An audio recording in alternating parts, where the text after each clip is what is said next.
Pronto. Então, beleza. Bom dia de novo para todos vocês. O nosso tema vai ser transferência, divã e corte de sessão. Saliento que no, no meu canal vocês vão encontrar uma aula dedicada somente para o tema da transferência. Então, fiquem bem à vontade para vocês assistirem. E também tem uma aula dedicada sobre o divã. Então, vocês podem assistir também. Deixa eu abrir aqui, porque eu já quero começar o sábado assim, ó, para a gente pensar o nosso sintoma. O Lacan ele vai dizer uma coisa no seminário 17 que é a seguinte: o psicanalista apenas se sustenta se não tiver contas a ajustar em seu ser. Isso é muita coisa. Vou ler de novo. O psicanalista apenas se sustenta se não tiver contas a ajustar em seu ser. Vai trazer isso no seminário 17. E, e para a gente poder conduzir aquilo que é sobre a relação transferencial, a gente vai demandar deste analista uma determinada quantia, digamos, se fosse possível quantificar, de pulsão, para que ele lide com aquilo que diz respeito à sua clínica, tanto quanto aquilo que diz respeito, que vez ou outra vai pedir para que este analista maneje a relação transferencial com o seu analisando. A resistência ela já é esperada pelo lado do analisando, justamente porque falar envolve revelar alguma coisa sobre o eu e também sobre o grande outro. Então, a gente vai sempre preservar um encobrimento. E aí, no livro da Marta Gereza Bertin, Entre Dívidas e Culpa e Sacrifício, ela vai citar o Lacan e vai dizer de um encobrimento de duas carências. Então, todas as vezes que a gente fala algo para o analista, algo pode vir a dar notícias sobre essa falta que há no grande outro, logo que há também no eu. E para ir manejando essa relação transferencial, ela vai demandar alguma coisa deste analista. O analista, ele também paga em estar ali, escutando o dia inteiro situações extremamente difíceis, escutando também o rechaço, precisando manejar inúmeras coisas. Então, retomo, retomo essa frase do seminário 17. O psicanalista apenas se sustenta se não tiver contas a ajustar em seu ser. Esses emaranhados que o analista também tem, porque a pessoa que está ali escutando também é um eu. E aí, por vezes, esse eu se mistura ao eu do analisando. E aí é onde a gente recorre ao dispositivo da supervisão clínica. Contudo, não é porque o analista ele está fazendo o tripé que ele está garantido neste lugar. Então, e aí a gente pode pensar isso a partir de um outro viés também, que se o psicanalista apenas se sustenta se não tiver contas a ajustar, ou seja, se a sua neurose estiver muito voltada a que há uma dívida dele entre eu e o outro, conduzir a sua clínica vai ser a partir de uma coisa um tanto quanto desagradável, frustrada, e que vai trazer, sim, muitas vezes, sofrimento para este analista.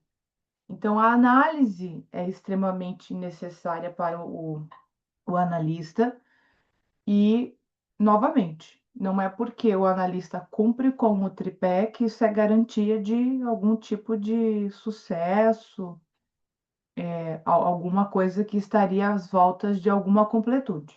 Pelo contrário, é para que este fique avisado sobre inúmeras coisas, que fica avisado ao estar em um estudo, numa supervisão e em uma análise. Então, para a gente entrar um pouquinho mais sobre essa questão de transferência, ela trata-se do fato de que na transferência é que o discurso do paciente, de alguma maneira, ele se organiza a partir do lugar no qual o paciente coloca o terapeuta. É que daí é possível a gente pensar em um diagnóstico. Qual é o lugar que este analisando coloca o analista? Ali a gente vai ter notícias também de uma relação transferencial. E aí a gente vai estar lidando com essa parte estrutural, porque a depender do desejo de cada estrutura, se é uma insatisfação, se é por uma via de algum impossível, se foi fora cluído. Então, tudo isso conta para a gente poder pensar sobre a relação transferencial, certo? Então, se a gente for pensando aí a partir de Freud, a gente vai ter a seguinte questão sobre transferência. E eu vou ler aqui um trecho para vocês. Que o Freud ele vai dizer o seguinte: o que são transferências? São novas edições, reproduções dos impulsos e fantasias que são despertados e tornados conscientes à medida que a análise avança, com a substituição característica da espécie de uma pessoa anterior pela pessoa do médico. Colocando de outra forma, toda uma série de vivências psíquicas anteriores é reativada, mas não como algo passado, e sim na relação atual com o médico. Há transferências que em nada se distinguem de seu modelo no conteúdo, salvo na substituição. São, portanto, prosseguindo na metáfora, simples reimpressões, novas tiragens inalteradas. Outras são feitas de modo mais engenhoso, sofrem uma atenuação do conteúdo, uma sublimação, como eu digo, e podem se tornar conscientes se apoiando em alguma peculiaridade real, da pessoa ou da situação do médico. Já não são reimpressões, mas edições revistas. Quando nos aprofundamos na teoria da técnica analítica, percebemos que a transferência é algo necessário e inevitável. Então, de alguma maneira, o paciente ele vai com este analista encenar alguma coisa. Por exemplo, a paciente que ela vem um tempo em uma análise e estou trazendo aqui em 2 minutos uma coisa de anos, então até que isso pudesse ser de alguma maneira consciente. E ela tinha o hábito de sempre procurar as pessoas depois que ela fazia alguma coisa que ela entendia como errado. E aí ela iniciava algum processo, interrompia e voltava quando a coisa estava muito grave. Tinha algo nesse retornar apenas quando está grave que denuncia sobre a relação transferencial. O seu outro também era buscado em situações semelhantes. E aí acaba fazendo também com este analista essa, esse movimento. Por isso que o analista ele faz pontuações, ele faz o corte, e ele vai ficar de algum modo atento de que maneira que este sujeito se apresenta para ele. Porque a forma como ele se apresenta para ele vai contar alguma história. E dali vai sair alguma questão aí significante, alguma coisa que é possível de ser falada. Todo mundo acompanhando até aqui?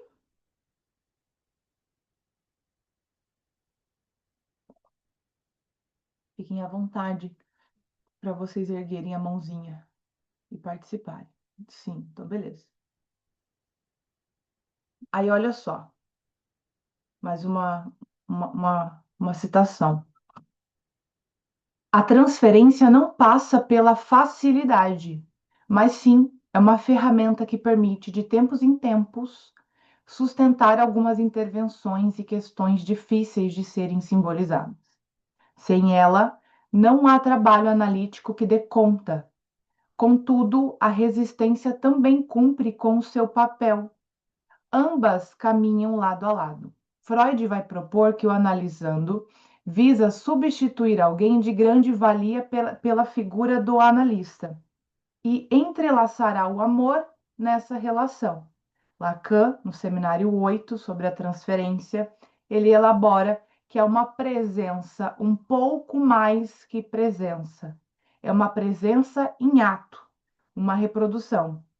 Ou seja, a posição do sujeito diante do analista demarca o modo como este também o faz na presença do seu grande outro.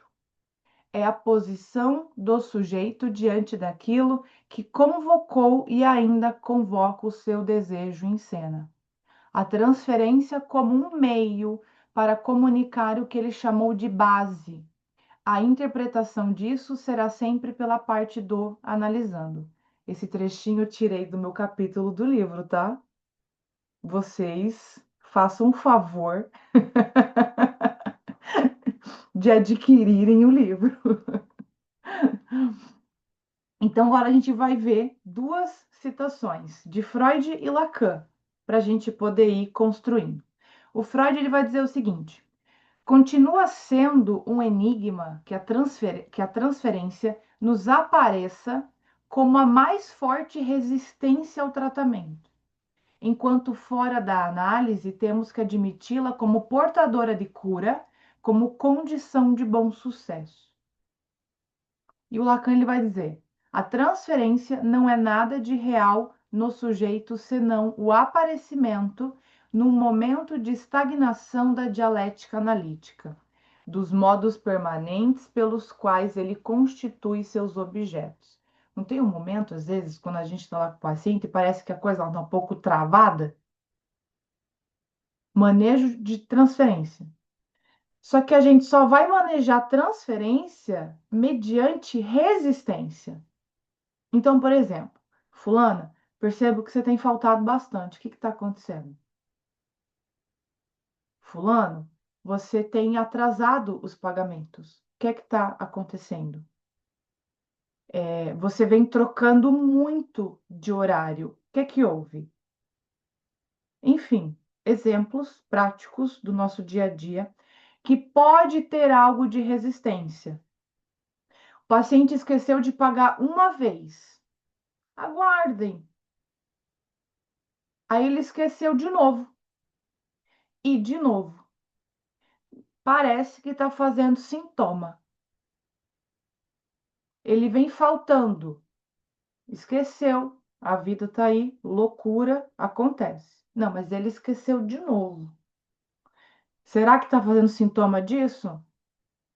Resistência.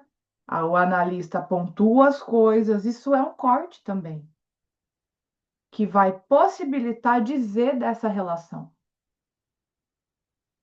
Só que veja, vamos retomar a frasezinha inicial. Essa frase ela é motor, assim.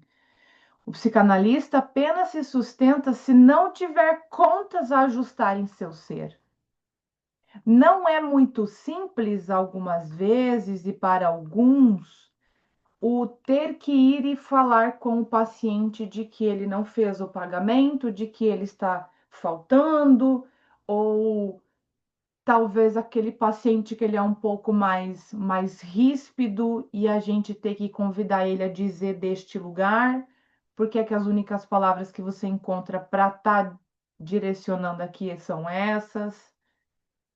Percebe que o analista ele está pagando ali? Manejar, conduzir uma relação transferencial, que é ao longo de todo o tratamento, o analista também está pagando.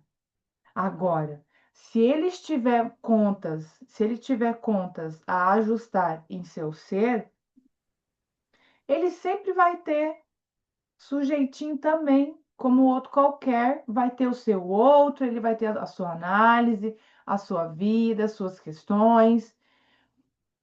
Mas eu já escutei muito em supervisão. Eu não tenho coragem de cobrar quando o paciente não faz o pagamento. Porque isso diz de uma conta do seu ser que ainda precisa ser vista na análise. E que pode ser que esteja atrapalhando este analista nesse percurso de autorizar-se. Então, esse de autorizar-se para este lugar envolve falar sobre este lugar também na sua análise e na supervisão. Porque existem conduções, manejos, coisas que a gente fica, meu Deus, e agora? A clínica ela vai fazer isso. E aí, muitas vezes, o analista deixa a sua neurose passar à frente. O paciente manda mensagem, alguma coisa, e o analista ele acha que tem que responder imediatamente. O analisando pede alguma coisa, o analista acha que ele não pode negar. É, o paciente que fica pedindo para reajustar o valor, só que para menos. E o analista cede. Já escutei outra coisa que eu já escutei muito também e que eu já disse muito também. Se eu fizer isso, talvez o paciente ele vai embora. Eu posso perder o paciente. Percebe que isso está ocupando um lugar no meu eu? E que aí a relação, por isso que o Lacan ele vai dizer que a resistência está do lado de quem? Do analista. Comentários, questões, tá fazendo sentido essas coisas aí do outro lado, tá? Então tá bom. Deixa eu ver. E aí a gente também entra em um ponto, antes de entrar neste ponto, Camila. Nayara, mas quando, por exemplo, o paciente pede para diminuir o valor Tá. e eu não diminuo, Uhum. isso também não passa pelo meu eu? Eu acho que não tem nada que não passe pelo eu. A questão Pois é, é, mas. Ah, eu acho que você vai responder. a questão é, por exemplo, o paciente pede para diminuir e o analista ele vai escutar isso, né? O que está acontecendo? Que você precisa então neste momento diminuir? Gente, a vida às vezes faz a gente não só tropeçar, mas capotar.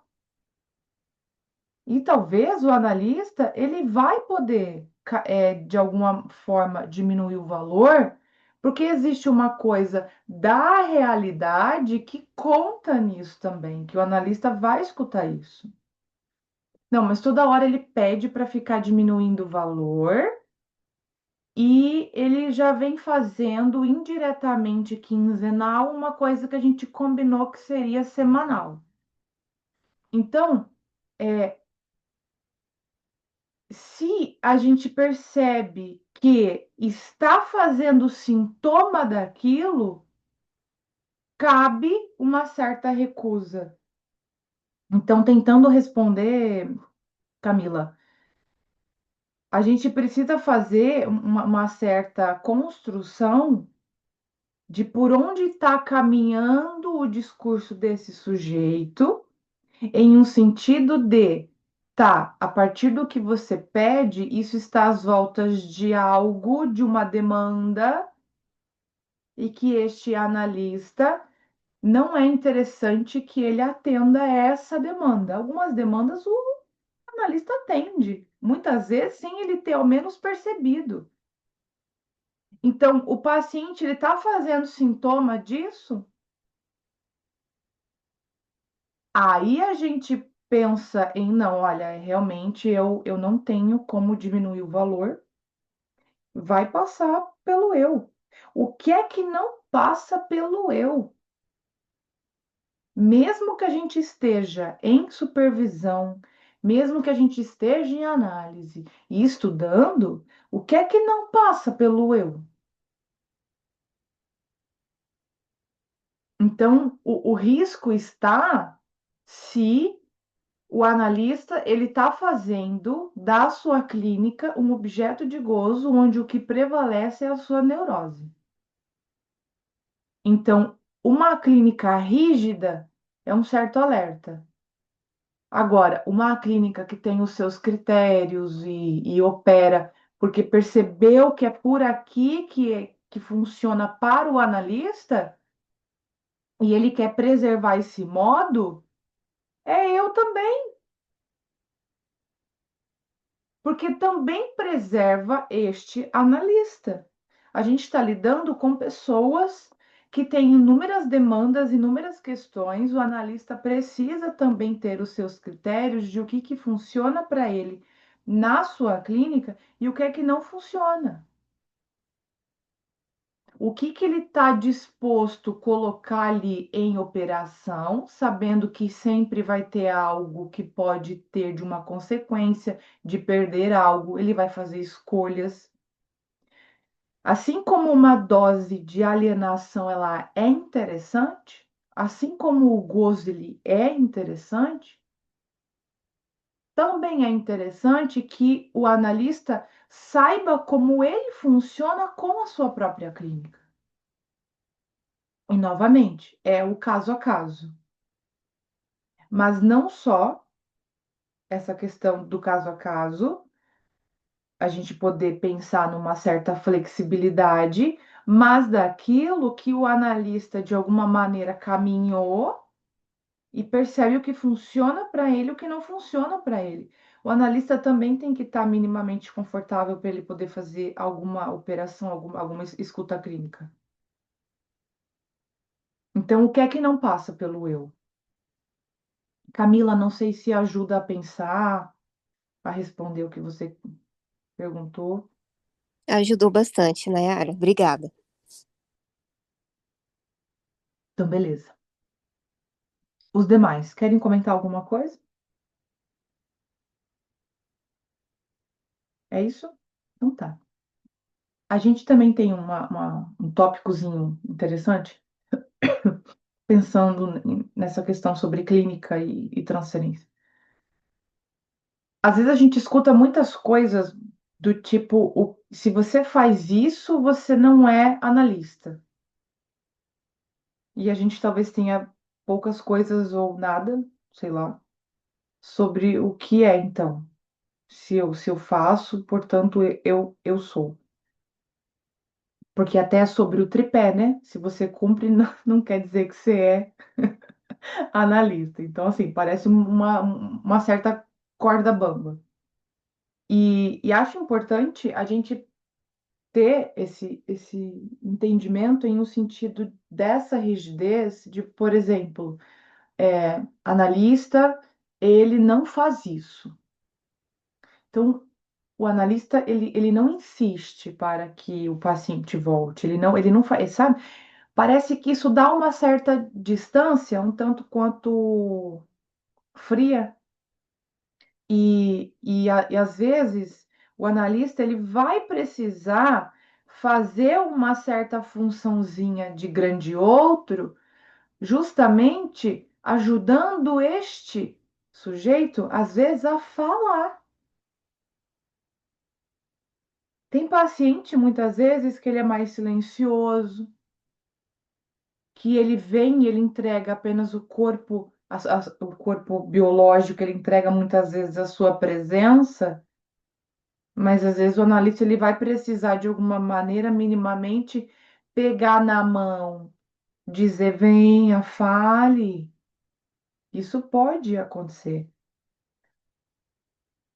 Tem uma mulher que eu escuto, ela já tem alguns anos, e ela fez uma pausa e ela retoma esse ano. O filho dela morreu e ela me comunica que o filho morreu. Foi uma morte bastante trágica, assim, um rapaz novo. E aí, dali uns dias, ela manda mensagem dizendo: não vou mais continuar. E é alguém que tem muita propensão ao retorno do uso de cocaína e ela é alcoólatra.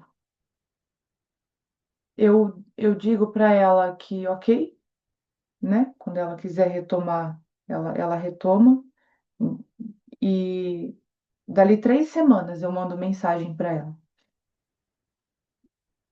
Porque o luto ele precisa de um tempo também. Às vezes a gente não quer ver nem o analista e tá tudo certo. Não tem vezes que a gente quer ficar em um buraquinho assim, não sei vocês. Eu já tive essa sensação assim. Ai, queria dar uma certa desaparecida, esquecer que eu sou eu. Que vidinha de merda. Então, ela demais, né? Então, às vezes pode ser isso também, porque o filho foi para esse buraquinho. E deixa ela também. Dali algumas, acho que deu umas 3 semanas, acho que deu um mês. Eu mando mensagem para ela. Oi, fulana, né? Respeito a sua decisão, que você quis parar, mas passando para dizer que se. E ela é alguém que tinha dito que não ia mais continuar, porque o velório tinha ficado um valor que estava insustentável para ela. Eu digo, a gente pode inclusive conversar sobre o valor, se for essa a questão, para que você retorne. Ela me responde assim muito rápido. Eu não estou dando conta sozinha. Não aguento mais. Preciso voltar para o tratamento. Percebe? O analista tem que ter tato. Então, se o analista, às vezes, acontece alguma coisa que ele fica doído, ele está doído deste eu. Então, a nossa clínica, ela não vai poder ser essa coisa rígida, assim. Então, às vezes, a gente vai precisar pegar na mão, em um sentido, vem, vamos ver o que está acontecendo, se você quer continuar, se você quer ficar. Não, eu vim realmente, eu percebi que eu não quero, eu preciso de mais um tempo. Zero problema. E aí ela vem e agora ela pede para vir 2 vezes por semana. Precisa dizer disso. Ela disse que o último som que ela escutou do filho foi ele gemendo de dor.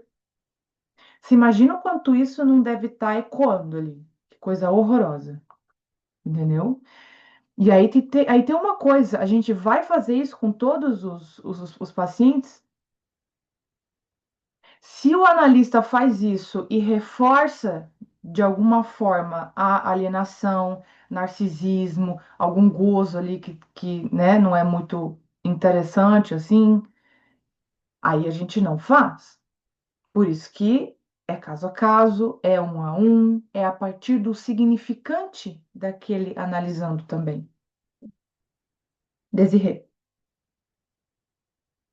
Esse assunto de, né, o analista faz isso, faz aquilo, me chama sempre muita atenção, assim, né? Porque quando você lê os relatos dos analisandos do Lacan, ele fazia coisas, às vezes, surreais, assim. Ele Uhum. já teve uma paciente, por exemplo, que chegou falando que não poderia começar, porque, não lembro exatamente, mas porque o analista dela tinha falecido.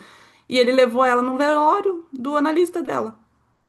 Então, ele era uma pessoa muito criativa, assim, né? Claro que, obviamente, embasado, né, na teoria, mas assim, ele não era uma pessoa rígida, que ficava lá sentado sem falar nada. Ele insistia para os pacientes irem, no sentido de ligar para a pessoa, de falar volta tarde. Então, assim, eu fico muito. Quem disse que não faz, sabe? Isso. É, enfim, é muito curioso, assim. Isso que você traz é importante porque, às vezes, o problema de uma relação transferencial com o analisando está justamente em um certo fetiche deste analista em manter um lugar onde ele é o, sei lá, o potente, o completo, o soberano, ele é o próprio Deus, assim, sabe? Aquela coisinha engravatadinha que você não sabe nem se aquela praga tem dente. Então, assim, um negócio horroroso. E isso que você traz, né? Você usa a palavra de que o Lacan ele era muito criativo. É isso, eu acho isso mesmo, assim. O nosso trabalho, ele é artesanal com cada um. E a transferência vai pedir isso que é um tanto quanto artesanal. Então, primeiro a gente tem a resistência, muitas vezes aparecendo, e não é à toa que ela está do lado do analista. Porque às vezes ele está às voltas disso, assim, né? Uma coisa como se ele fosse o. Tem esse livrinho aqui também da Beth Milan, não sei se vocês conhecem, mas ela fez análise com Lacan. Ela vai para lá, eu acho que ela fez alguma tradução de algum livro dele também. E aí é muito interessante, porque ela tinha um amuleto e ela disse que não tem como ela fazer análise naquela aquele dia, porque ela tinha perdido aquele amuleto. Aí tinha alguma história com aquele amuleto que eu não vou conseguir recordar agora. E o Lacan diz, e ela estava, né, em outro país, enfim, ela era brasileira. E o Lacan fala: ligue imediatamente para alguém, para que alguém lhe mande este amuleto. O analista acredita no que o analisando acredita, mas não que ele acredita em um sentido de analista e analisando fazer um, mas para viabilizar discurso. Imagina se talvez o Lacan rechaça isso, ai, deixa de besteira, só um treco aí.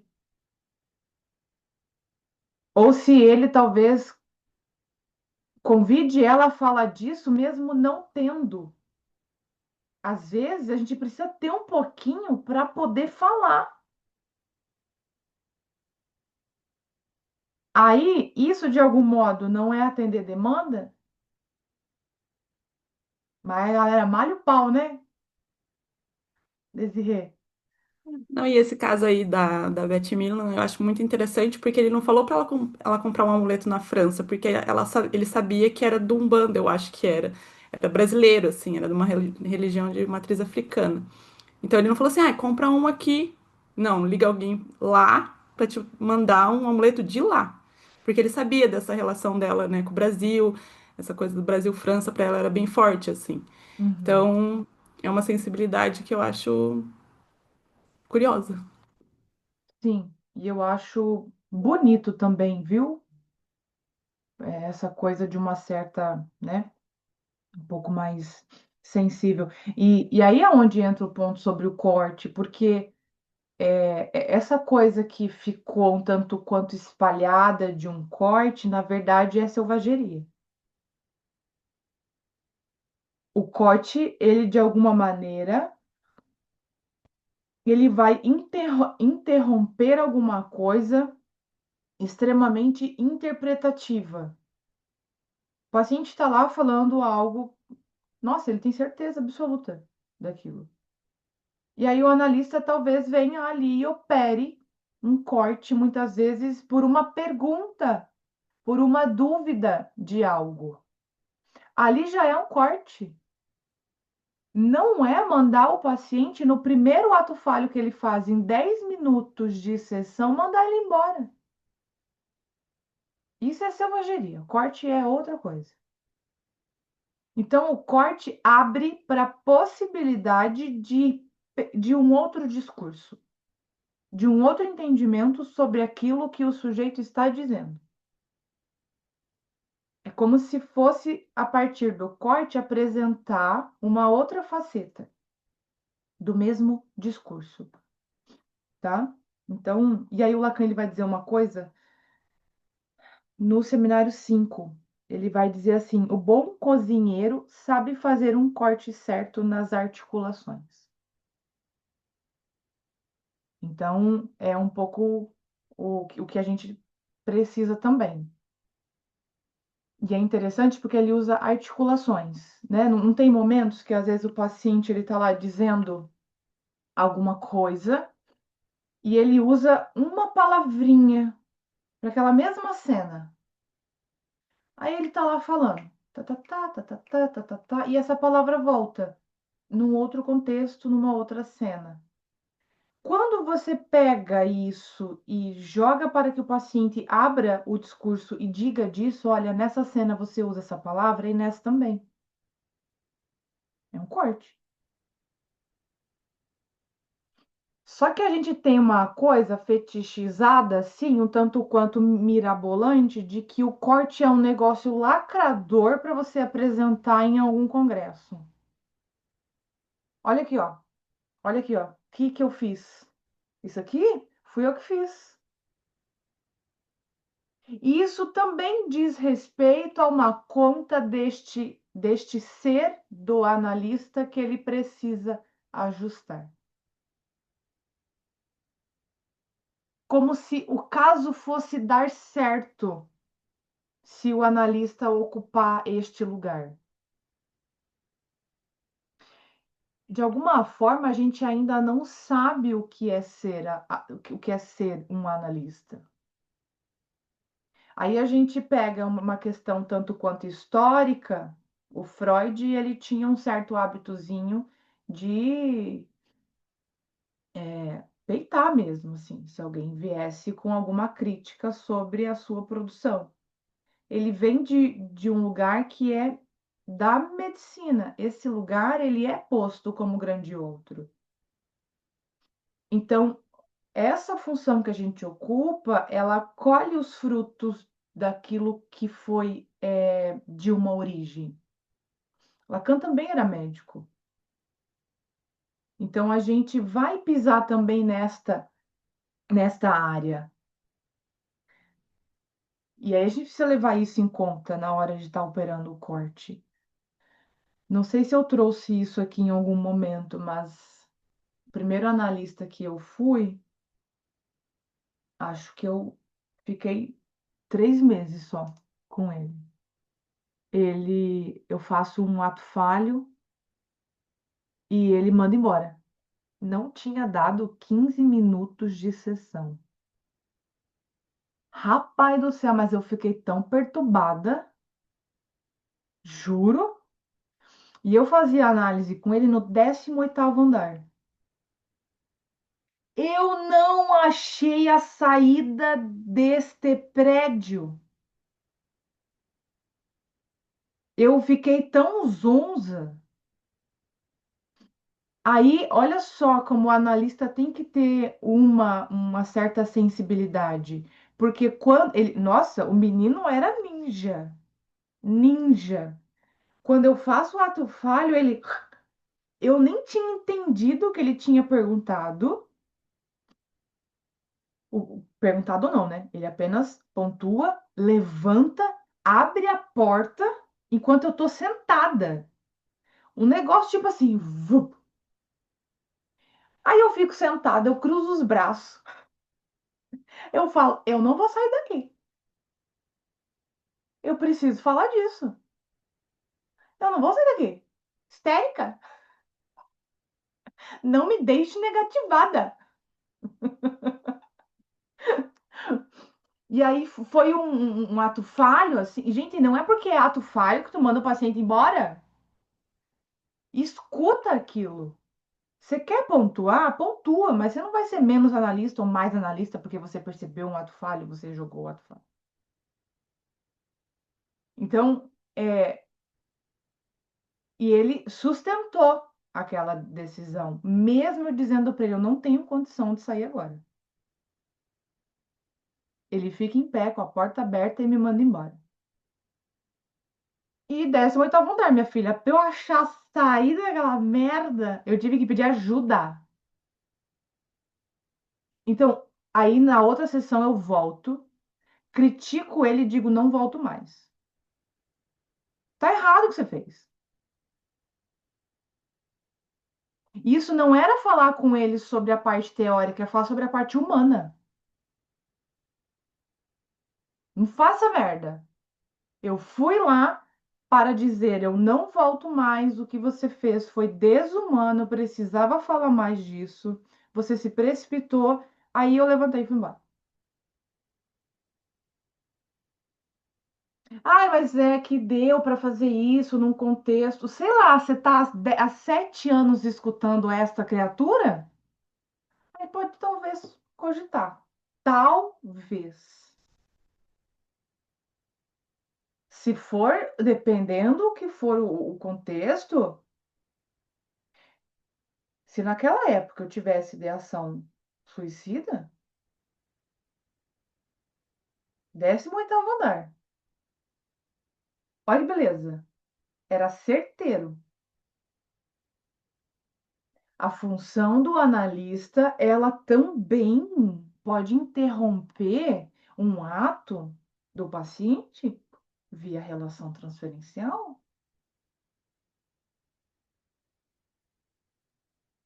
Então, isso é um tanto quanto delicado. Não tem como simplesmente sair fazendo aquilo que é algo de um ideal. O analista que faz isso, nossa, cadê a parte humana dessa criatura? A gente está escutando alguém que está dizendo do seu sofrimento. Como é que eu simplesmente interrompo aquilo?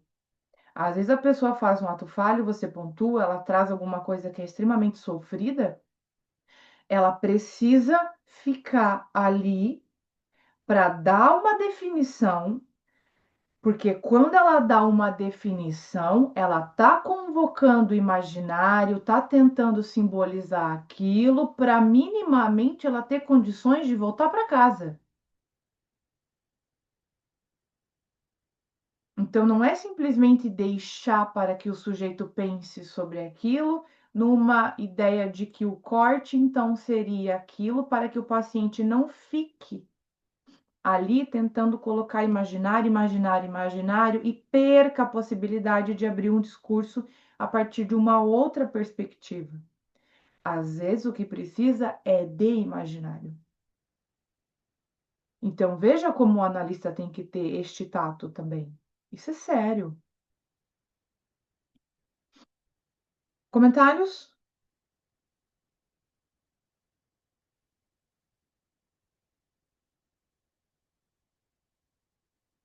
Ninguém? Todo mundo de boinha? Lu? Fala, Lu. Pera. É só para comentar sobre esse episódio que aconteceu contigo e te perguntar quanto tempo que você estava com ele, com esse analista? Eu fiquei com ele 3 meses, no Nossa, máximo. ima- imagina se você fosse da estrutura psicótica e tivesse algo ali guardadinho, pronto para ser desencadeado. O que esse tipo de ato poderia ter causado, como você mesmo falou. E eu Uhum. acho que isso chama muito a nossa atenção para a questão da humanidade, da sensibilidade, que eu acho que foi uma palavra que a Desirê falou, que eu acho que é muito importante para nós como analistas. E esse tipo de ação, de ato, faz com que hum, fortaleça esse mito de que analistas lacanianos não têm coração. Isso. Ou que sejam até vítimas de bullying, que eles fazem o corte, né? E aí os colegas dizem, lá vem a faca, Uhum, né? Porque já lá vem a faca, né, Vanessa? Lá vem. Tch. Por quê? Só porque você você se diz analista lacaniano. Não assim, não assim, eu tô falando de uma situação engraçada, mas que às vezes pode criar um imaginário no próprio analisando ou nos próprios colegas que não corresponde, porque pelo menos eu falando de mim, eu tenho sensibilidade, sim, e eu vou procurar trazer essa sensibilidade para a clínica.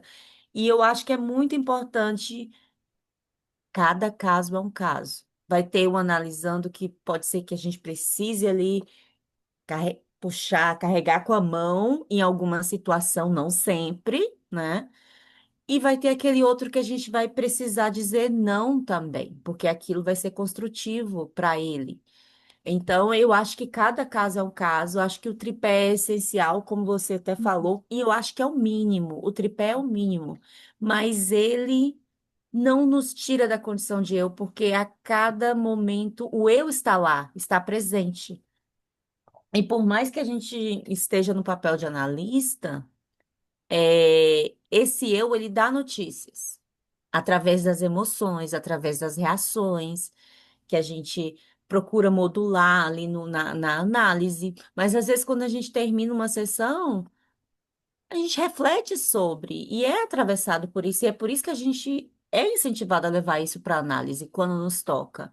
Então, eu acho muito essencial o que você falou. E também esse livro da Beth Milliner eu quero ler, porque eu acho que esse Lacan que é propagado por aí, muitas vezes não corresponde, eu acho que a maioria das vezes não corresponde ao Lacan, de fato. isso. Mas o que interpretaram dele, principalmente Millet, mas outras interpretações também.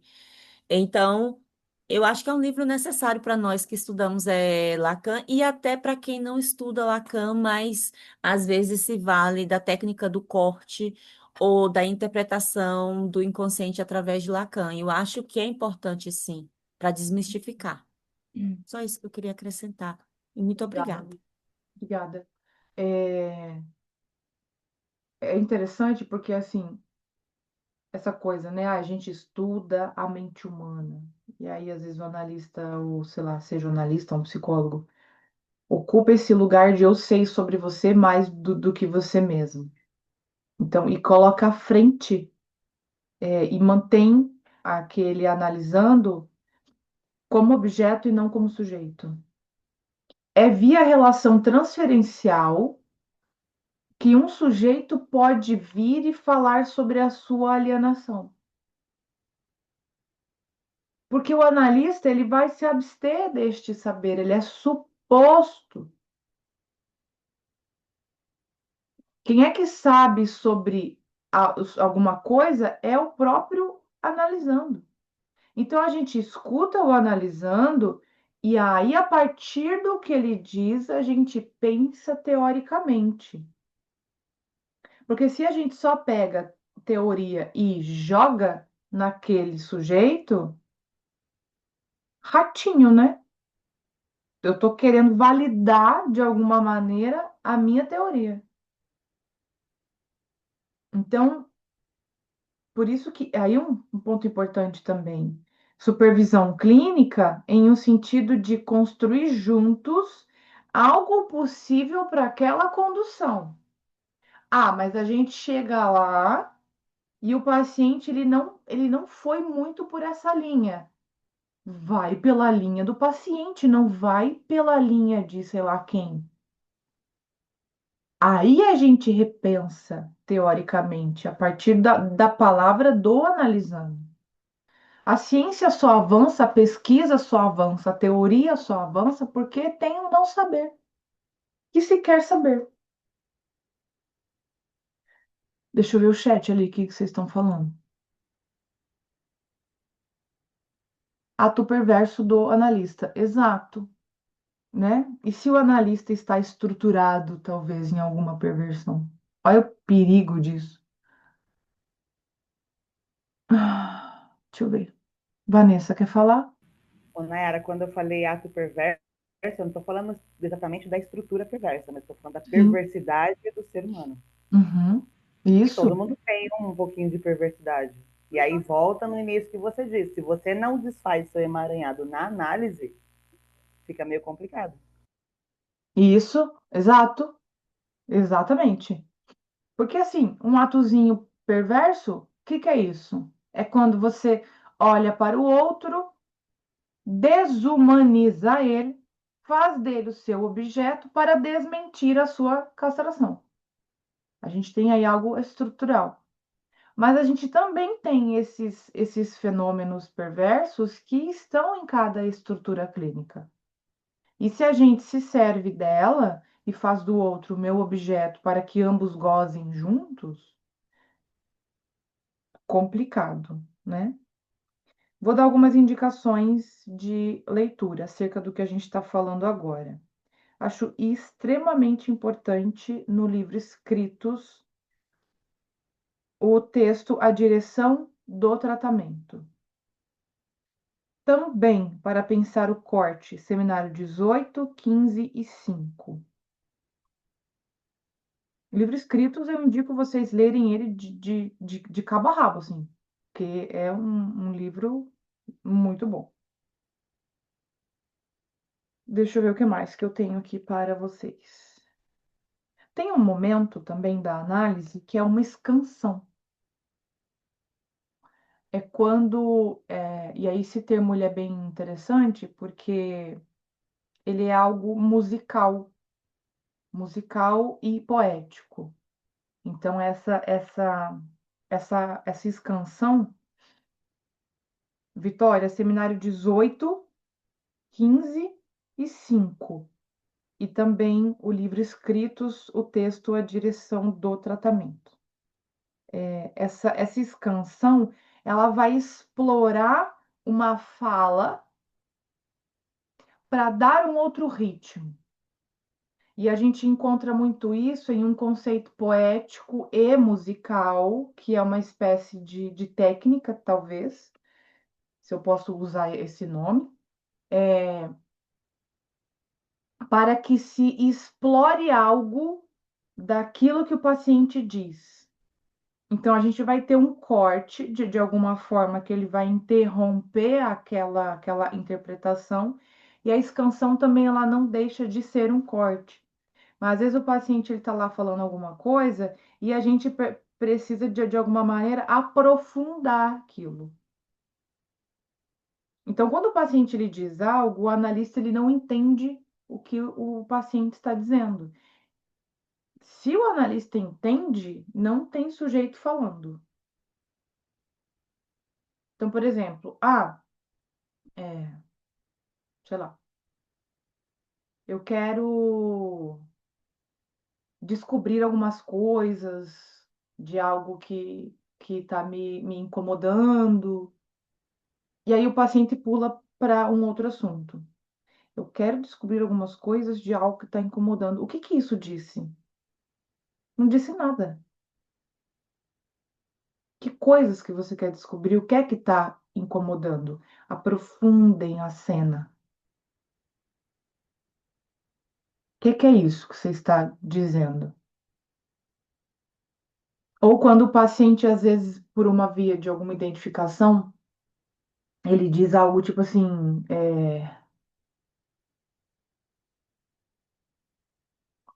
ele está lá contando alguma coisa, ele diz, você entendeu, né?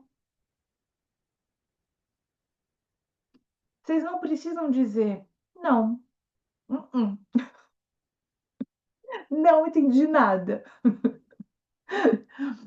O que que do que ele disse que você acha interessante explorar para abrir o discurso? Aí você pergunta. Você disse isso e isso? Fala mais, aprofunda mais este assunto. É muito comum, talvez, em homens, algumas coisas assim. É, oi, tudo bem? Tudo bem. A sessão acaba ali quase. Eu tenho um paciente que ele vem e aí ele abre a câmera. Oi, parece que tá meio morto, assim. Não? E aí, você quer falar do que hoje? Ah, final de semana foi tranquilo. Então a gente precisa fazer algumas coisas assim, às vezes, de convidar o sujeito para estar falando mesmo, para estar explorando algo, para estar se aprofundando em alguma coisa. Vanessa, Nara, eu pensei num exemplo muito tosco, que hum, eu acho assim, que vai muito para o imaginário do próprio analista. vai. A pessoa chega e fala assim: pô, eu fiquei com raiva quando me chamou de burra. E aí, pô, é muito fácil você entender por que, que ela fica com raiva porque chamou de burra. Quem quer ser chamado de burro? E aí você faz: pois é. Então, quer dizer, você entende, né? Entendo, quem quer ser chamado de burro? E aí passa batido. E aí explorar uma frase dessa é importante, Muito. entendeu? E aí é isso que eu tô falando, porque quem quer ser chamado? É muito fácil você falar, eu fiquei feliz que me chamou de linda. Ah, beleza, eu também entendo. Aí, ó, é fácil, vai para o imaginário do analista. E não é bem isso, né? É explorar essas frases, mesmo elas parecendo idiotas, muito banais, assim. É, porque assim, a gente precisa entender o que que essa pessoa compreende, o que é uma pessoa que se pode dizer que ela é burra. Qual foi o momento onde aconteceu, o que que aconteceu para que surgisse o nome Ela é burra? Então a gente precisa explorar. Por que que a palavra que você escolhe, por que que a palavra que você entrega ao analista é a palavra que você escolhe para definir você? Tem uma história. E o analista ele vai escutar essa história. E aí, falando em corte, a passagem ao divã é uma espécie de corte especular, né? Essa coisa do olho. Não tem, às vezes, analisando que fica aguardando a reação do analista para saber se ele está, então, validado ou não? Ou o analista faz alguma coisa, nessa hora eu percebi que você fez alguma coisa assim, e aí eu acho que por conta disso você. Nananana. Tipo, a neurose às vezes toma uma proporção, cara, bizarra. Então, mas também pela interpretação do corpo do analista, pode-se abrir discurso. Eu tive uma. Tem essa paciente, ela tá ainda, e ela falou assim: Você tem um negocinho aqui assim, ó, que lembra muito minha avó. Quase que eu marco um botox no mesmo dia. Os, os meus pés de galinha denunciando alguma coisa. Mas abriu a possibilidade dela falar sobre essa dita cuja dessa avó. Entendeu? Aí todas as vezes que eu falo alguma coisa que você faz assim, aí você faz essa cara, ou eu tive uma outra também. Você tem um jeito muito parecido de uma amiga que eu amava muito. Então, tipo, olha a relação transferencial. A gente não vai conseguir dizer a relação, ela passa apenas por aqui. Ela é uma coisa que está acontecendo e sendo operada a cada sessão. Por isso que ela caminha junto com a pulsão. Então, essa passagem ao divã, a gente não precisa ser rígido também ali. Se o paciente, mesmo que ele produza, talvez, alguma questão que vale a pena pensar ela como uma questão que daria entrada a uma análise, lembrando que uma análise ela acontece já na poltrona, não é um momento tipo assim, nossa, agora você falou isso, que coisa, deite-se aqui, iniciamos então a partir disso alguma análise. Não, a análise ela já está acontecendo, mesmo que haja uma relação ali que tem olho no olho. O divã é esse dispositivo inicialmente criado por Freud para descansar o cara. Ele estava lá o dia inteiro olhando a cara de um monte de gente. Ele diz: vou começar a botar a galera da tipo, noite para deitar aqui, porque daí o Freud dava uma relaxadinha. Ele percebeu que com isso a galera falava mais. E aí começou a ser problematizada essa questão sobre o divã. Então, uma vez no divã, para sempre no divã, não, pelo amor de Deus. Talvez a pessoa não se sinta confortável. Por que que eu vou expô-la numa condição assim? Volta então. A poltrona tá ali. Não vai deixar de ser análise. Ah, eu não consigo ficar nessa posição deitado. Então, para você, eu vou virar a poltrona todas as vezes que você vier. Percebe? A gente volta de novo naquela palavrinha, criatividade, que Desirê trouxe e que o fazer do analista é essa coisa artesanal. Linda. Pensando nessa passagem para o divã, num contexto de atendimentos online, Uhum. bom, tem acontecido um movimento, um fenômeno na minha análise pessoal, e é puro imaginário meu, porque eu não perguntei para minha analista. Mas, de vez em quando, a câmera dela desliga, mas liga. Vai um pouquinho, a gente conversa, face a face, de repente desliga, e depois liga. Pode ser só um problema técnico, mas né, quando você diz criatividade do analista, Hum. essa passagem para o divã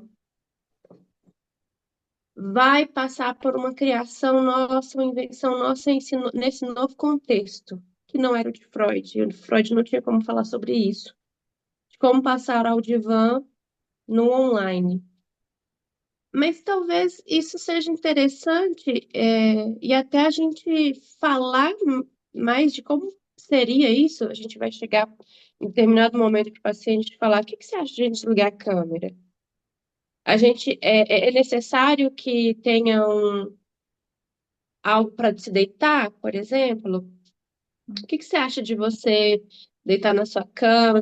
Então, como é que é essa passagem do divã nesse contexto que está tão atual, mas que também está tão confuso? O Freud, assim, né? Ele meio que fez análise com o Fliss, pelas cartas. Então, veja, se isso não é algo completamente atual. E aí calcula o tempo de um retorno dessa carta. E às vezes o Freud mandava algo tipo assim: você respondeu isso e isso, mas não respondeu essa e essa da minha pergunta. Aí mandava a carta de novo para o Fliss, até esperar essa carta voltar.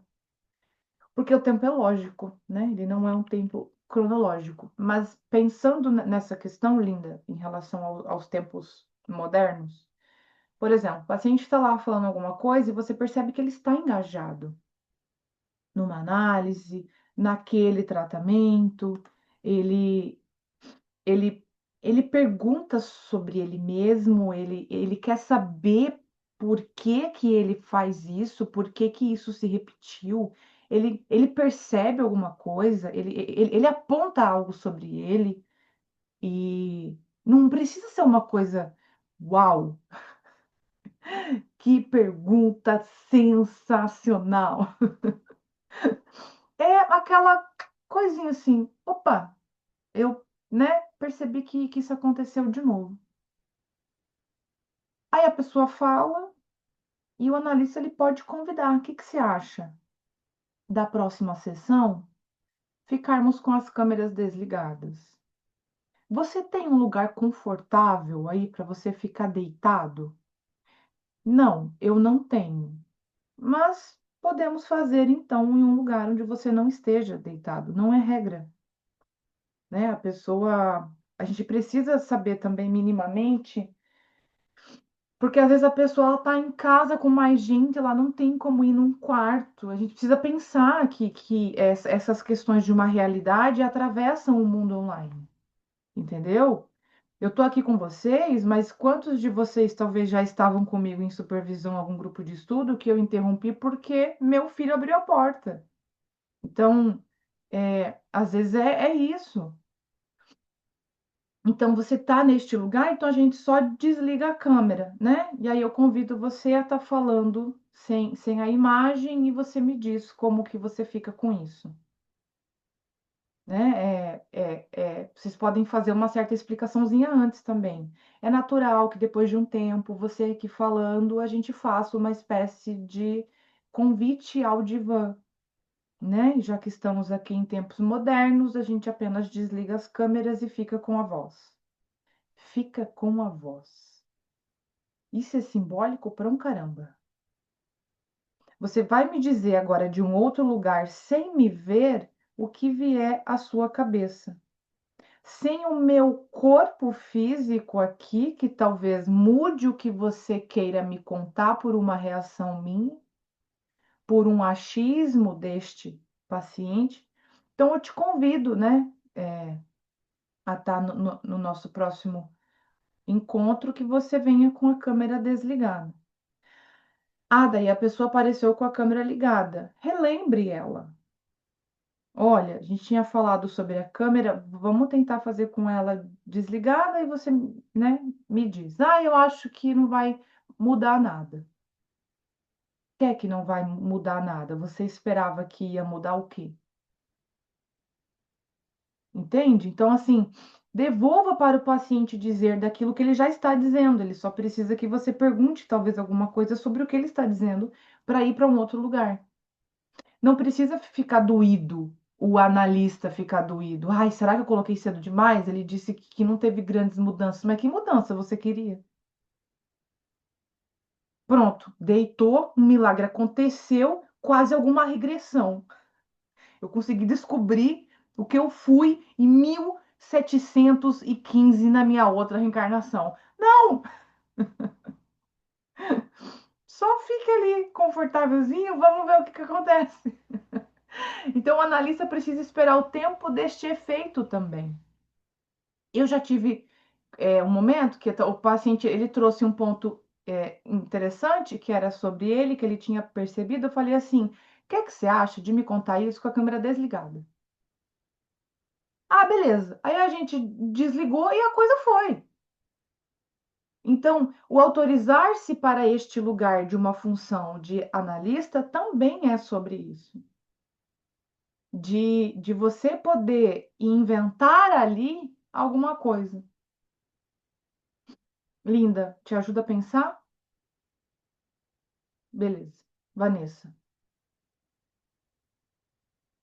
Nossa, vocês estão falando, minha mente estava indo lá para Nárnia e ficando lá, né? Hum, Mas aí eu tô aqui pensando, Nayara, tinha pensado outras coisas, mas acho que eu não vou conseguir lembrar, não. hum. Quando você fala dessa, que a Linda traz esse negócio do divã, de deitar no divã, da passagem para o divã, eu vejo que tem muita gente muito preocupada para chegar nesse lugar, de estar no divã, uma coisa de ideal, de eu sou psicanalista, o top da galáxia, se eu conseguir levar todo mundo para o divã e fazer essa passagem. Mas aí eu vou pegar, que muita gente está fazendo aquele, né, o lacato e tal, e aí tem bem no comecinho, primeiro capítulo lá, que ele diz bem assim, a confrontação de corpos, né, logo na entrevistas preliminares. E aí ele fala uma parte que eu acho bem legal, que é deste reencontro de corpos que, a partir do momento que se entra no discurso analítico. Então, ao invés de ficar tão preocupado na passagem do divã, é onde haja o discurso analítico. É muito mais importante que tenha esse discurso analítico. E aí eu estou trazendo isso porque você falou que a partir do momento que sentou na poltrona, já pode rolar esse discurso analítico, porque há um encontro de corpos ali. A partir do momento que abriu a câmera do online, já tem esse encontro. Então, a gente tem que estar preocupado no discurso analítico. Para mim, na minha cabeça, a minha preocupação tem que ser maior em ter o discurso analítico e não levar ele para o divã. É isso que eu ia falar, mas aí minha mente foi voando e agora eu já nem sei onde estava mais. É isso mesmo, assim, porque isso também, de alguma maneira, entra naquilo que é de um fetiche. né? O corte, aquela coisa, nananã, um negócio meio sensacionalista. E, e o divã, você pode estar em análise sem ter muitas vezes esse dispositivo. É interessante que em algum momento não haja essa questão especular, é importante. Mas, por exemplo, eu tenho paciente que está comigo há 5 anos que está na poltrona. A gente não precisa ter pressa para fazer esse movimento. Por quê? Porque uma falta se opera entre analisando e analista no momento em que ele vai para o divã. A relação transferencial sustenta essa falta? O amor sustenta essa falta? É uma espécie de medida sem ser quantificada, assim. Não tenho mais este corpo, este cabelo, este olho, essa boca, esse respirar, esse tomar água. Eu não vou mais ter isso. É possível de ser sustentado? Porque se porventura o analista faz isso e o analisando se queixa de que ele não gostou, gente, é só abrir a câmera de novo. E se você tiver no presencial, é só fazer ele voltar. Eu tive uma moça, quando eu fazia atendimento presencial, que quando ela foi pro divã, cara, ela ficou muito desconfortável. Ela fica desconfortável pela seguinte razão: ela tinha sobrepeso. O corpo dela praticamente debulhado em cima daquele divã era angustiante para ela. Então volta. Ela fica desconfortável. O analista, pelo amor de Deus, ele não constrange o analisando. Mas quando ela vai para lá e ela volta, ela começa a falar de um corpo que antes ela não falava. Bastou. Ela não precisa ficar lá. Me fale deste corpo, deste lugar. E ela falava e olhava para o divã. Ela falava e olhava para o divã. O presencial ele é muito interessante assim por conta disso. Não que isso não vá acontecer também com o online, mas o presencial a gente vê alguns movimentos, por exemplo, o paciente que decidia se naquela sessão ele ia para o divã ou ele ia para a poltrona. E aí eu começo a pegar. O que é que você me conta quando está no divã e o que é que você me conta quando você está diante de mim? E é curioso porque ela ficava fazendo um movimento parecido com a mãe. Veja por onde passa a relação transferencial. Veja que ali a relação transferencial possibilita que ela me conte de como é que ela é lá fora. Esse vai e vai, e vai. E sabe uma coisa que você não decide se você faz assim? E aí, quando eu percebo isso, olha, o que está acontecendo? Sabe? Isso possibilita dela falar de outras coisas. Então, a gente pode deixar o paciente à vontade. Esse à vontade, desde que, né? Vamos fazer alguns adendos. Tem pacientes que, quando ficam à vontade demais, eles não sabem o que fazer e perdem a linha. Então, o analista precisa, de algum modo, estar ciente disso também. Vanessa. Naira, eu tenho muita dúvida quando você fala assim, essa relação transferencial passa pela mãe. E aí minha pergunta é, passa às vezes pelo pai? Porque na maioria das vezes parece que passa pela mãe. Não, ali era o caso dela, Mas né? assim, aí eu queria saber de você se você consegue trazer um caso assim, onde uma relação transferencial passa pela mãe e ela passa pelo pai, e como que você localiza isso? Ela passa por todo mundo, tá bosta.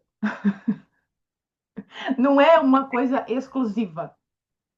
Ela, tipo assim, a relação transferencial estará aqui mostrando coisas sobre a mãe. Não, naquele caso, ela possibilitou, pelo movimento de uso de poltrona, divã, em um sentido de o que ela fazia com a mãe. A mãe demandava dela, sim, algo impressionante, dela abrir mão da vida dela em prol desta mãe.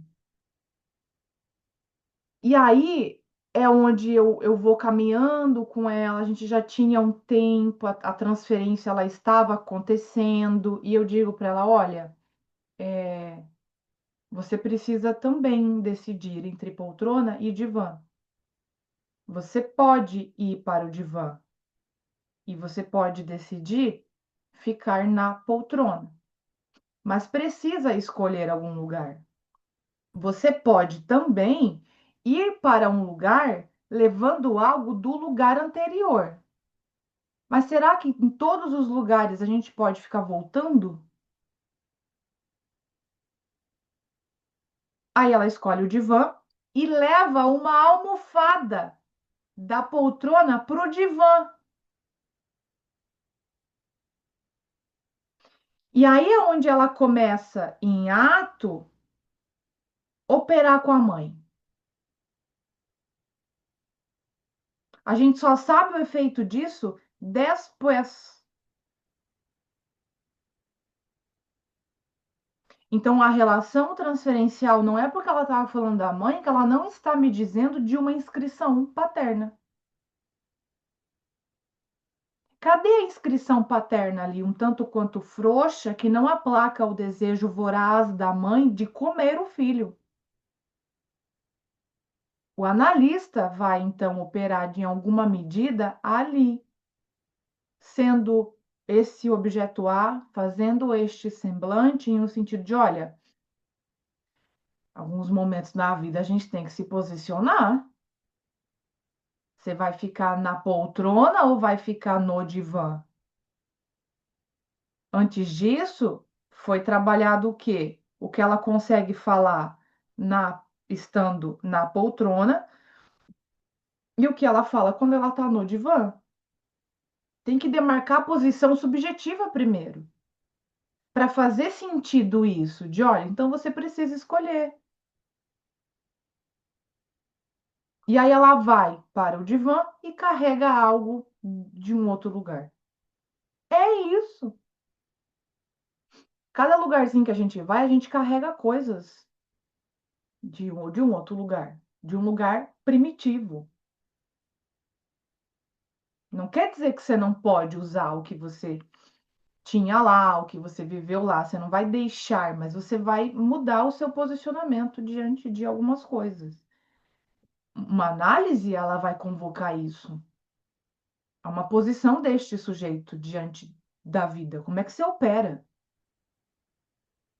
E estando avisado de que essa operação ela vai trazer consequência, essa consequência também precisa ser pensada em análise.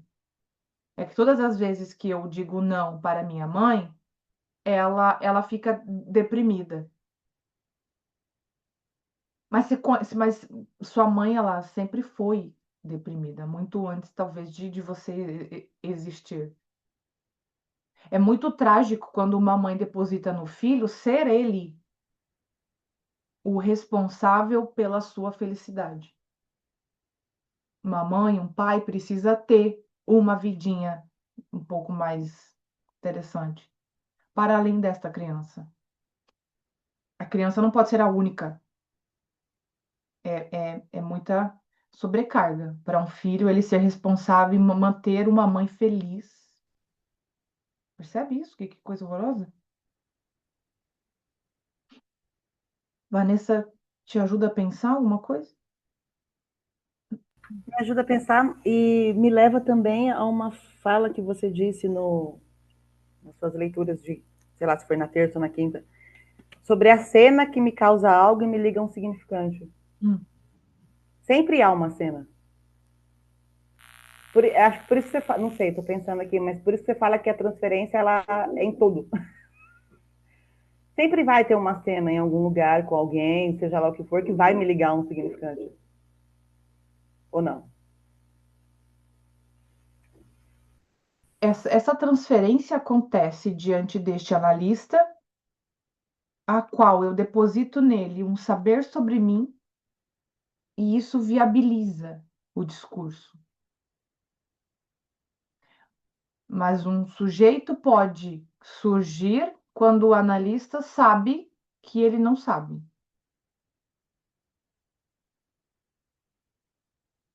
Tá, mas aí quando eu falo da cena, eu vou pegar o exemplo que você trouxe da moça que você falou que vontade de colocar botox, que ela falou que você enruga assim e lembra a avó dela. Há uma cena aí. A outra no seu jeito, que você, ela fala, o seu jeito me lembra a minha melhor amiga. Há uma cena aí.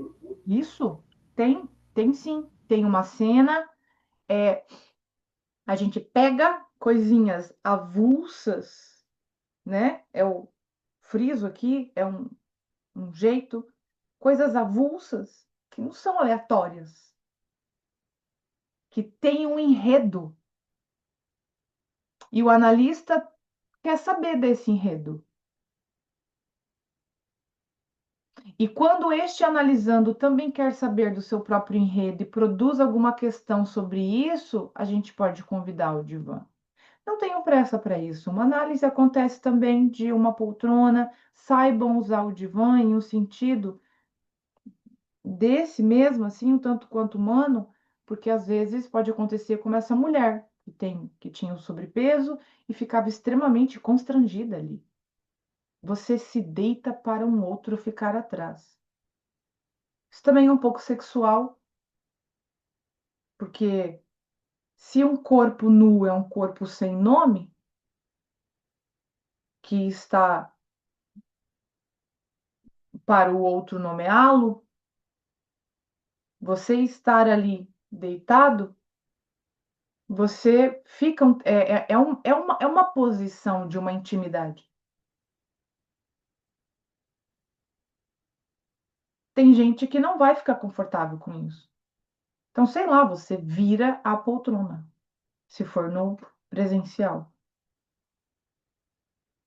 Então, tem jeitos, a gente tem inúmeros jeitos e possibilidades de fazer algo cada escuta, desde que não constranja ninguém. Mais deste assunto vocês conseguem pelo Seminário 11, para vocês verem ali. Eu já falei do Seminário 8 também, né? Seminário 11, 8, 5, 15 inscritos e quase todos dos seminários. Queridos, dúvidas, confusões, inquietações, comentários?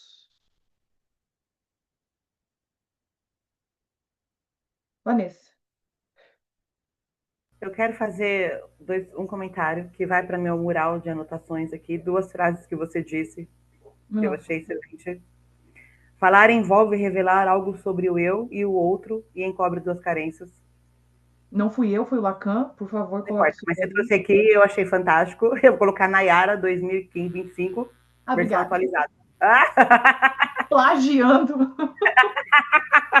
Versão atualizada, não é plágio.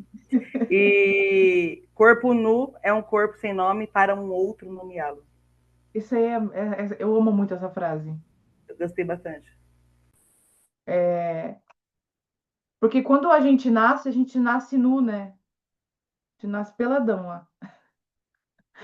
Só que não só esse corpo ele nasce nu, como um corpo vai ser, um corpo imaginário. O corpo ele não é real, ele é imaginário.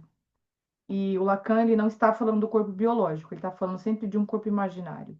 Esse corpo nu, que é um corpo sem nome, ele está suscetível ao outro para nomear. Por isso também que uma relação sexual, ato, coito, para algumas pessoas pode ser difícil. Teu corpo está ali para o outro e pode ser que venha um nome dali. Pode ser que venha gostosa, pode ser que venha, tá precisando perder uns quilinhos. Pode ser que venha um, nossa, você me dá um tesão. E pode ser, que é essa marquinha que você tem. O que é isso aqui? É um horror, entendeu? É um negócio horroroso. Então, o que é corpo imaginário? Ô, gente, eu teria que dar uma outra aula aqui, um outro encontro de 2 horas. Então, o que é o corpo imaginário? Seria algo do significante? Também, mas eu vou sugerir leituras. Cadê? Eu acho que é aqui, ó. Para vocês. Ah, Se você pegar mais um, serão 3 horas de aula. então, eu vou pegar mais um. Eu tinha até mais, não tô achando, não. Mas, enfim. Ó, Seminário 1, para vocês entenderem sobre um pouco essa questão de um corpo nu, essa parte de constituição psíquica que eu sempre falo, porque ela é importante para a gente pensar o imaginário. Que, para a gente pensar o enlaçamento deste corpo, enquanto um corpo borromeano, o livro Passo a Passo Rumo a uma Clínica Borromeana da Cevasco. E o Corpo Imaginário, que vocês vão encontrar daí esses 2 livros aqui dentro, o outro Lacan, do Alfredo. Tá? Então tem literatura aí a rodo, mas a gente pode pensar sim em uma aula, um encontro, alguma coisa assim, sobre o corpo, se vocês tiverem interesse. Porque a gente pode pensar o corpo a partir do exílio. Aí complica um pouco mais. Tudo é muito, vamos tentando. Sim, porque é muita coisa, gente. E assim, ó, não adianta ler um monte de coisa e não elaborar alguma coisa.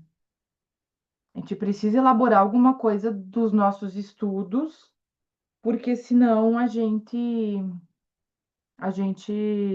está lendo para quê?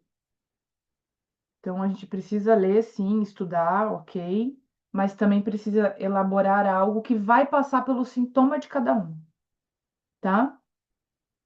Deixa eu ver o que mais. A primeira frase, que não fui. Ah, tá, eu só citei mesmo, não é minha, não. Encobrimento de 2 carências. Aí eu vou pegar mais um livro. Eu amo esse livro. Eu dei um estudo desse livro. Eu li esse livro 3 vezes. Eu dei um estudo dele. Ele é muito legal, ele é bem denso, assim. E, e a Marta Gerês, ela vai trazer a partir de Lacan. Ó, aqui a página, ó. Página 95. Lacan diz: encobrimento de 2 carências, que deixa o sujeito na encruzilhada, frente ao desejo ou frente ao gozo do grande outro. Então, se vocês querem compreender um pouquinho sobre neurose, é esse aqui também, ó, que vai trazer sobre os sacrifícios. É Entre Dívidas e Culpas, Sacrifício, da Marta Gerês Lambertin. Essa autora é maravilhosa. Meu povo, é isso, então? Mais algum comentário? Quero agradecer vocês que estiveram assiduamente 4 sábados seguidos aqui para a gente estudar sobre a clínica neste mini curso. Agradeço pela confiança, né? De alguma maneira vocês têm que ter uma confiança naquilo que eu estou transmitindo. Problema de vocês. E vamos seguindo aí juntos. Essa foi a última aula do nosso mini curso, mas não foi a última aula, né? De um modo geral, assim. Outras podem surgir aí, a depender do que vocês estão interessados também.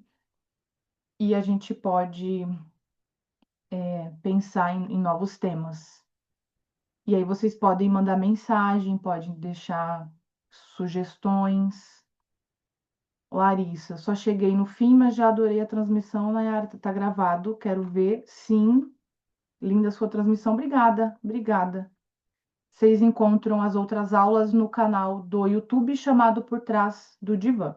E aí, segunda-feira, para eu colocar lá. Acho que segunda. Segunda ou terça, normalmente é o dia que eu coloco a aula lá, tá?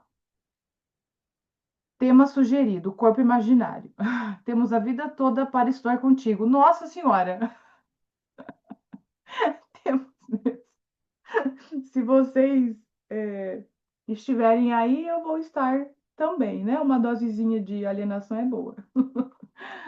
Meus queridos, minhas queridas, bom sábado, obrigada mais uma vez e vejo vocês por aí.